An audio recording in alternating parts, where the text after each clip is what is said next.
मजा नहीं आ रहा है।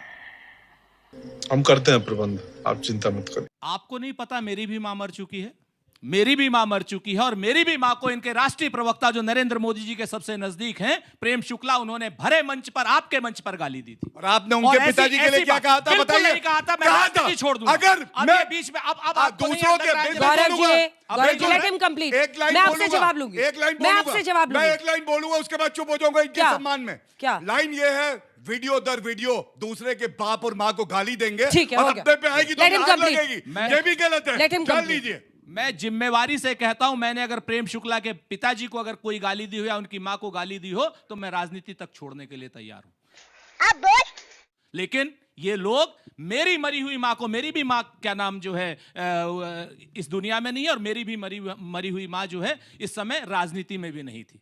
सच बात यह है कि उस समय मैंने प्रधानमंत्री जी को पत्र लिखा था और प्रधानमंत्री जी की तरफ से कोई जवाब नहीं आया, कोई खेद नहीं व्यक्त किया गया, कोई अमित शाह नहीं बोले, कोई जो है प्रेम शुक्ला तक ने खेद नहीं व्यक्त किया। यहां पर तो हमारा कोई कार्यकर्ता था या नहीं था वो भी क्लियर नहीं है, उसके खिलाफ एफआईआर हुई, वो पोस्ट पे बात सुन लीजिए ना, वो जेल गया। वीडियो तो कांग्रेस ने पोस्ट एआई वीडियो आया, हाँ। एआई वीडियो आया, एआई वीडियो हमारे हिसाब से ठीक था। अच्छा, कोर्ट ने कहा हाँ, एक वोट मत देना, दूसरों की माताओं को गाली देना ठीक बता रहे हैं। एक वोट मत देना ऐसे लोगों को। गौरव जी, अगर उस वीडियो में, कह दिया अगर उस एआई जनरेटेड वीडियो में, बच्चों सब लोग देखना उस वीडियो को, अगर एक गाली हो तो एक भी वोट कांग्रेस को मत देना, और अगर उसमें गाली नहीं हो तो भारतीय जनता पार्टी, झूठी भारतीय जनता पार्टी हाईकोर्ट ने हटाने का आदेश मुंह पर जो है हाईकोर्ट ने, आप देखिए फिर आप बोलते हैं उनको मैं रोकती हूँ, ये तो गलत है ना। Wait for your turn sir, wait for your turn. मैं फिर जिम्मेवारी से कहता हूं, अगर उस एआई जनरेटेड वीडियो में बच्चों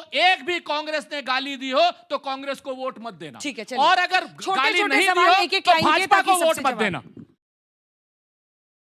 छोटे छोटे सवाल। मेरा सवाल सर से है। सर ने कहा अभी कि जो है गाली दी गई है, तो मैं कहना चाहूंगा प्रधानमंत्री मोदी जी ने भी कई बार सोनिया जी के लिए और मनमोहन जी के लिए अपशब्दों का प्रयोग किया है, उस पर आप क्या बोलेंगे? जवाब दीजिए, जवाब दीजिए। 2007 सबसे पहले देख लीजिएगा, मौत का सौदागर गाली किसने दी? सोनिया गांधी ने स्वयं दी, स्वयं दी। और अगर कोई राजनीति में रह के दूसरों को गाली देता है, चुने हुए मुख्यमंत्री को गाली देता है, ये उतना ही गलत है। और सोनिया गांधी और राहुल गांधी कानून से ऊपर नहीं है कि देश के चुने हुए प्रधानमंत्री और मुख्यमंत्री को गाली देंगे। चौकीदार चोर है कहने की हिम्मत कैसे पड़ती है, आप बताइए? क्या ये गाली नहीं है? पूछिए उनसे, अगर है दम का पूछना चाहिए। गाली की परंपरा कहीं है तो वो केवल कांग्रेस पार्टी में, और कहीं नहीं। गालीबाज केवल भाजपा में है।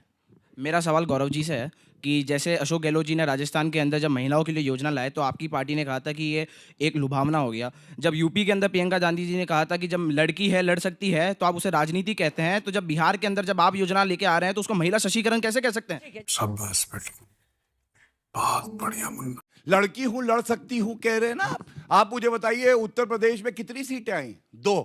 लेकिन प्रियंका गांधी वाड्रा का प्रमोशन हो जाता है, उनको जो है सांसद नेत्री बना दिया जाता है। और हमारी गारंटी क्या है? 1 मिनट अंजना जी, बस मैं लेके आया था आंकड़े।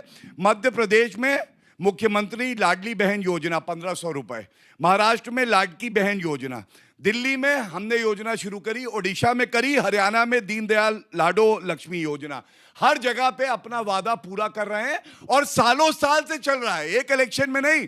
एक इलेक्शन के बाद दूसरी बार आया मध्य प्रदेश में, हमारी योजना चलती रही। हाँ। इसीलिए जनता को हम पे विश्वास है। छोटे छोटे दोनों सवाल लेते हैं। मेरा सवाल गौरव भाटिया जी से है। सर ये क्योंकि आप जानते हैं कि ये पैसा कई बार पुरुषों के समर्थन से होता है और पुरुष जो हैं उसका उपयोग कर लेते हैं, महिलाओं के नाम पे लोग पैसा दिलवा देते हैं। सर मेरा सवाल ये है कि यदि आप ये सारे पैसे कंबाइंड करके आप एक एजुकेशन इंस्टीट्यूट खोलेंगे, अगर आप महिलाओं को एजुकेट करेंगे तो आपको नहीं लगता कि ये पैसा अच्छे जगह पे यूज होगा? लोगों कह रहे हैं सशक्तिकरण, और साथ ही अगर पुरुष छीन लेंगे तो उनका क्या? नहीं, मेरा सवाल भी गौरव भाटिया सर से ही है। सर मेरा सवाल ये है कि आपको ऐसी महिला सशक्तिकरण जैसी स्कीम्स हमेशा क्यों आचार संहिता लगने से ठीक पहले ही याद आती है, और आप लोग क्यों लेवल प्लेइंग फील्ड का अपमान करते हैं? अभी मजा आएगा ना भिड़ो। मैंने बताया कि 10.5 करोड़ उज्ज्वला योजना में गैस सिलेंडर दिए, कोई चुनाव से लेकर नहीं था। 12 करोड़ टॉयलेट बने, कोई चुनाव नहीं था। महिला आरक्षण बिल आया, कौन सा चुनाव था आप बताइए? हमने पास किया, संविधान संशोधन किया। इसलिए ये सोच कांग्रेस पार्टी की हो सकती है, गरीबी हटाओ, गरीबी हटाओ। पता चला गांधी परिवार हट गया और गरीबी हटाई तो 25 करोड़ गरीबों को गरीबी रेखा से ऊपर पहुंचाया तो नरेंद्र मोदी जी ने पहुंचाया। अच्छा किया, बहुत अच्छा किया। महिला सुरक्षा की इन्होंने बात कही। आज ही पटना में 3 बलात्कार हुए हैं बिहार में। आप खुद ही देखिए क्या महिला सुरक्षा है। इन जिन बच्चों का ये जो क्वेश्चन है यहाँ पर, आप देखिए स्कूल और कॉलेजेस वहाँ पर कितने हैं, महिलाओं का ड्रॉप रेट कितना है। स्कूल में 40% जो है बच्चे ड्रॉप कर जाते हैं, हायर सेकेंडरी में नहीं जा पाते हैं। 6% जो है आपके पूरे ग्रेजुएट हैं, महिलाएं कॉलेज नहीं पहुँच रही हैं। 262 कॉन्स्टिट्यूएंट कॉलेज है मात्र बिहार में। मेडिकल कॉलेज मात्र 13 मेडिकल कॉलेज है, गवर्नमेंट कॉलेज है। आज की डेट में महिलाओं के बारे में जितनी बात थी, भारतीय जनता पार्टी का झूठ जितना था पकड़ा जा चुका है। अब आप आ जाइए भ्रष्टाचार पर। आप कोई ऐसी सरकार देखें बच्चों, 17 दिन में 12 पुल गिर जाते हैं। इनके यहां पे 17 दिन में 12 पुल गिरते हैं और 7,581 करोड़ का क्या नाम पुलिया 130 पुलिया जो है इनके यहाँ चूहा खा जाता है। ठीक है गौरव जी, चूहा खा जाता सिर्फ 2 है। लाइन। इनके यहाँ पर 1,000 करोड़ का बांध जो है वो चूहे खा जाते हैं। 9 करोड़ लीटर दारू चूहे पी जाते हैं। चलिए, इनके यहाँ भ्रष्टाचारी जो है 9 करोड़ लीटर चूहे दारू पी जाते हैं।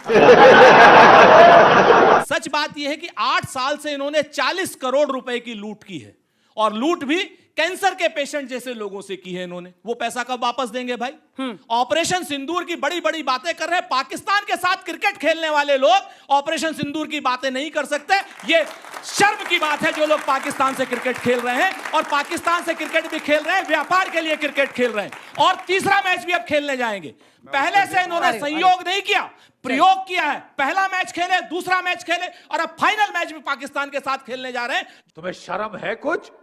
जो पाकिस्तान के साथ मैच खेले हमें उसे ऑपरेशन ठीक है, दोनों पर आप जवाब दीजिए। इन्होंने कहा लूट हो रही है।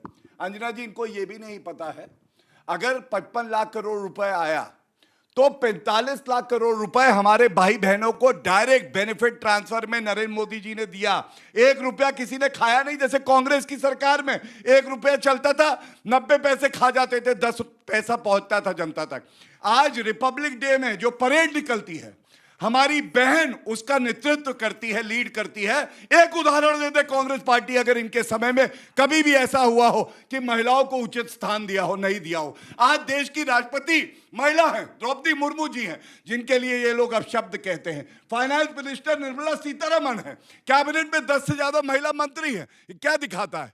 ये दिखाता है कि महिलाओं को जो उचित स्थान है वो मिल रहा है और नरेंद्र मोदी जी सुनिश्चित करेंगे हमारी महिलाएं किसी से पीछे नहीं रहेंगी। अभी बदत है भाई, अभी बदत है। मैं फिर से कहता हूं कि ये 1 टाइम जो 10,000 रुपया दिया है ये उस 2 लाख रुपए के लोन में एडजस्ट होगा। आधी ग्रांट है और आधा पैसा ये लोग वापस लेंगे। नंबर 1, मैं अपनी बात पर कायम हूं। आरक्षण ये अभी नहीं देंगे, 2034 में देंगे। इन लोगों ने कहा था 2 करोड़ रोजगार हर महीने हर साल देंगे, कहा था ना 2014 से। किसी को मिले हो तो बताइए। 15-15 लाख रुपया इन्होंने कहा था हर खाते में आएंगे। अभी जीएसटी की बात कर रहे थे, इन्होंने काहे नहीं लागू कर दिया? भैया हम तो लागू कर रहे थे, आप ही लोगों ने नहीं लागू होने दिया। 2007 से अंजना जी 2014 तक इकलौते मुख्यमंत्री थे श्री नरेंद्र मोदी जी। सारे राज्यों के मुख्यमंत्री मानते थे जीएसटी के लिए, सिर्फ नरेंद्र मोदी जी नहीं मानते थे। तमिलनाडु भी अपोज कर रहा था। तमिलनाडु ने किया था, बाद में मान गई थी। अकेले मुख्यमंत्री आखिरी में बचे थे नरेंद्र मोदी जी, जो जीएसटी का विरोध करते थे।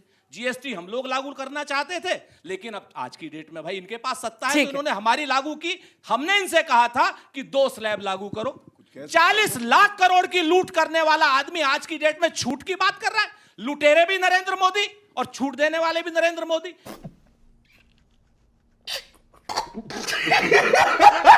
किस नरेंद्र मोदी को आप सही कहिएगा? धीरेन्द्र जी, ये 9वीं फेल वाले क्या जाने 10,000 रुपए ईमानदारी के क्या होते हैं? पास है गौरव भाटिया जी, थिएट्रिक्स भी करोगे? इंटायर पॉलिटिकल साइंस वाले जिस चीज की डिग्री देखो आप इस पे आओगे, जो चीज गौरव भाटिया साहब इस पे आएंगे तो मैं छोड़ूंगा नहीं। 10वीं फेल, इनके पास कुछ नहीं है मैडम, इनके बोलिए। पास कुछ नहीं है, सिर्फ पॉलिटिकल जार्गन है, थिएट्रिक्स है और यही सब ये शब्द बोलते हैं। ठीक। ये माइक नीचे कटाक्ष और समाज में जो है द्वेष फैलाने वाली बातें ये करते हैं। डिबेट में में भी वैसा ही लाते ठीक है, हैं। मैं नहीं चौथी फेल की बात नहीं करते, 7वीं पे चले अच्छा जाते है हैं। कि 9वीं फेल है, चौथी फेल है। पॉलिटिकल साइंस मैंने पूरे 9वीं देश का का इन्होंने डिग्री मांग रहा चौथी है। दे दिया, बताइए। कोर्ट ने चलिए मैं मान लेता हूँ और चौथी फेल है। प्रधानमंत्री कितने ठीक है, वापस कोर्ट आते हैं मुद्दे पर आते हैं, मैडम माइक कोर्ट रख से दीजिए, बोला मुद्दे गया पर कि हम डिग्री नहीं मुद्दे पर दिखाएंगे, आइए। दूसरे को डिग्री पूरी मांगेंगे। दुनिया में अकेला आदमी है जो डिग्री ये नहीं दिखा हमला सकता। आपकी पार्टी पर भी होता है कि दो पूरी गुजरात के दुनिया लोग में अकेला शख्स है रुक कि जो जाइए। डिग्री नहीं दिखाता, बताइए। डिग्री बाकी नहीं सब दिखाएंगे, दूसरे का डिग्री मानेंगे। इतना छोटा पहले कभी नहीं हुआ होगा। बेशर्मो, शर्म करो, शर्म।